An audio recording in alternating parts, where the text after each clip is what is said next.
you've been talking a bit about, and people have been asking you about the struggles you had today against Egypt, but from what I saw, it was a very, very good performance from you guys. And given where you've been coming from, you've had such short time with the team to prepare. You know, you've lost players like Marshall, so important to this team, and yet you pushed one of the favorites for this tournament with the superstars of Salah and Marmoush. What are the positives that you're going to take away into that next game against Angola? Thank you very much for your question. That's very, very interesting and very good question. You know, yes, we had actually, if you look, 7 players that are supposed to be in a starting lineup, and for whatever reason they are not here. They are injured, including, if you look, Knowledge Musona is still, you know, not fully, you know, recovered.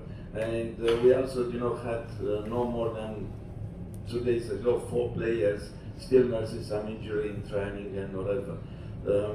Well, we have to look like this, you know, very simple.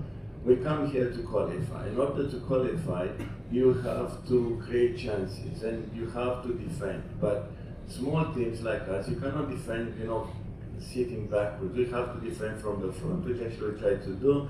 And by doing that, we unsettle opponents and look, you know, to create chances. Which actually we did create chances. We had quite a few chances. Another day probably could have taken, you know, this chance. It could be a little bit easy. But however, it is what it is. And we have to move on, and we have to believe that we can do it. We prove that we can play very strong football against, you know, one of the favorites, as you said.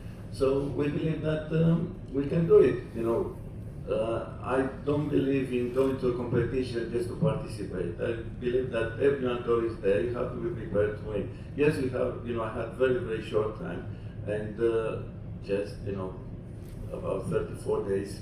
So it's not a lot. But on the other hand, you know, you take a challenge and you believe in the players you select. You try to put them in the best position, and you hope that sometimes, you know, luck also may go with you.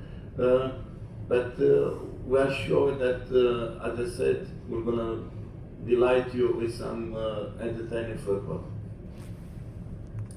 Hello, Coach. Good afternoon. I'm newspaper from Egypt. Good luck. You played a good match, but you said before the game that you weren't afraid of Salah or Marmoush, and that football isn't played with names. Yet they created the victory for Egypt. How do you see that? Well, as I said before, no, you can't isolate a player. If you want to isolate a player, it's very, very difficult, you know, because how are you going to isolate one player and then you have to isolate 3 players? Don't you think that other teams, they tried to isolate Salah before? Probably they did, but, you know, so many teams fell. So you have to isolate the supply, you have to isolate, you know, other players that probably are key players to deliver the ball to Salah and to Marmoush and all the other players. So that's what we tried to do. As far as that worked, it did work. But then, obviously, when the players dropped and they didn't do our game plan, we had a little bit of problem. But, you know, a player that is worth 100 million is worth for a reason, because he's an exceptional player, he's a star player, and anytime, you know, and no player in the world can mark him before it. You know, he's a fantastic player. You know, if you have to look, he's amongst the top stars.